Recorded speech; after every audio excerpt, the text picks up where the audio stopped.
Louvado seja o nome do nosso Senhor Jesus Cristo. Amém? Aqui quem vos fala é a Bispa Ivana. Aleluia!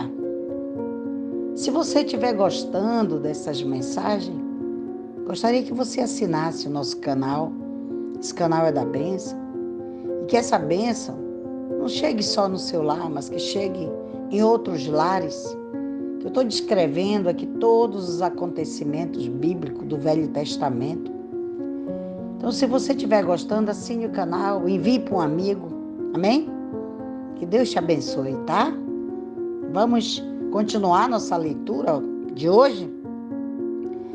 Êxodo 38, do versículo 1 ao 17, onde fala do altar de bronze, o lavatório, o pátio. O altar de bronze. Fez também o altar do holocausto de madeira de citim, e seu comprimento era de 5 côvados, e a sua largura de outros 5 côvados, quadrado, e de 3 côvados a sua altura. Ele fez as suas pontas nos seus 4 cantos. As pontas representam poder e domínio. A ideia é que o sacrifício de Cristo seria um sacrifício total e completo, respondendo a cada necessidade de toda a raça humana. Daí os 4 cantos, as quais eram da mesma peça e cobriu de bronze.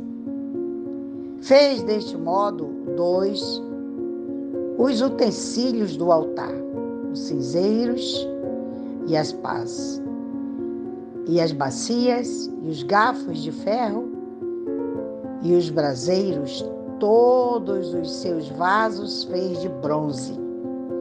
O bronze que caracteriza este mobiliário, em particular, fala do juízo, e o juízo que veio sobre Cristo em nosso lugar. E fez também para o altar a grade de bronze em forma de rede, que pôs em sua cercadura embaixo até ao meio do altar. Obviamente, era uma extensão do altar que circundava e estava ali com o propósito de segurar peças do sacrifício para que não caíssem no chão. Nenhuma parte do sacrifício de Cristo deve ser desperdiçado. Fez também 4 argolas de fundição para os 4 extremidades da grade de bronze para colocar as varas. E fez as varas de madeira de citim e as cobriu de bronze e cobre. E colocou as varas pelas argolas ao lado do altar para levá-los com elas. O eco e o fez de tábuas. Como todos os outros mobiliários sagrados, tinha que ser transportados quando o acampamento de Israel se mudava.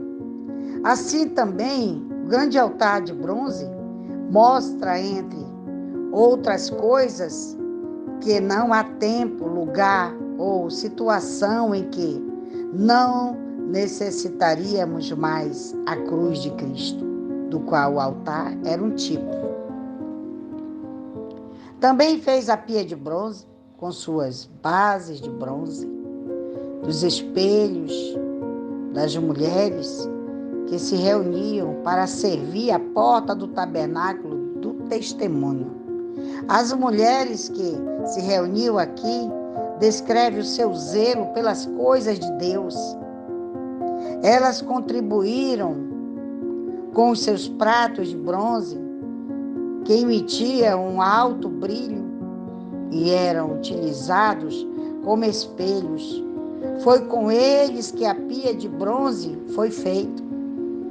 Assim como era fácil para uma pessoa ver o seu reflexo, devido ao alto brilho da pia ou do lavatório, ela mesma pode se ver na palavra de Deus, da qual a pia era um tipo. Está lá em Tiago 1, do versículo 23 ao 24. Aleluia, glorificado seja o nome do Senhor Jesus. E fez também o pátio. Ao lado do sul, as cortinas do pátio eram de 100 côvados, de linho fino tecido. As suas 20 colunas, com as suas 20 bases, eram de bronze. Os capitéis dessas colunas e as suas molduras eram de prata. A prata simboliza a redenção. As paredes brancas, sem mancha, que circundavam o tabernáculo por todos os lados, eram um testemunho de santidade daquele de quem esta morada era um tipo. E do lado norte havia a cortina de 100 côvados. As suas 20 colunas, com as suas 20 bases, eram de bronze. Os capitéis da coluna e as suas molduras eram de prata. Do lado do ocidente, cortinas de 50 côvados. As suas colunas, 10, e as suas bases, 10. Os capitéis das colunas e as suas molduras eram de prata. E do lado oriental, a leste, cortina de 50 côvados. As cortinas de um lado da porta eram de 15 côvados, e as suas colunas 3, e as suas bases 3. Do outro lado, de ambos os lados da porta do pátio, as cortinas eram de 15 côvados, e as suas colunas 3, e as suas bases 3.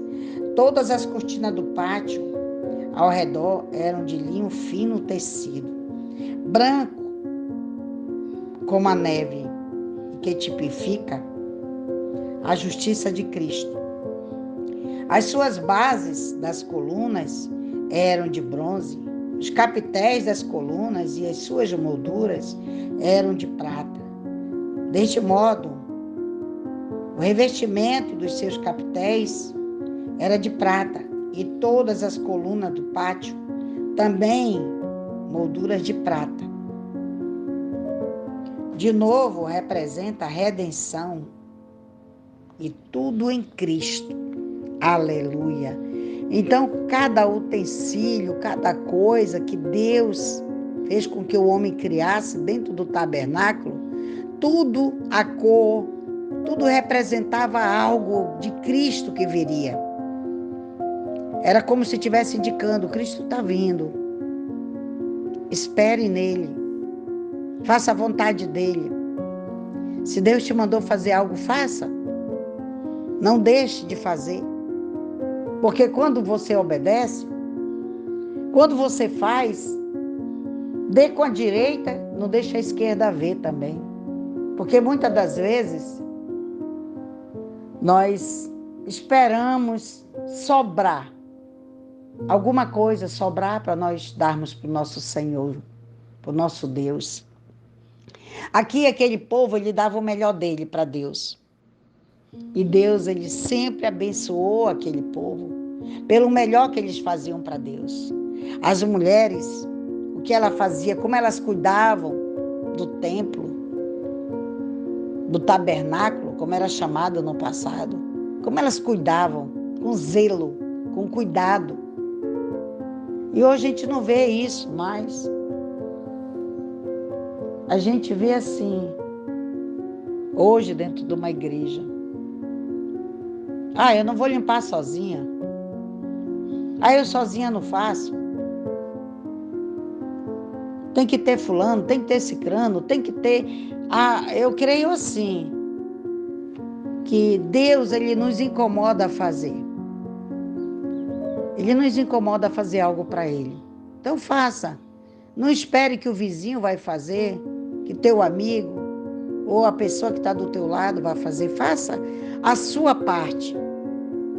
Porque quando nós fazemos a nossa parte, não reclamamos, Deus, Ele abençoa.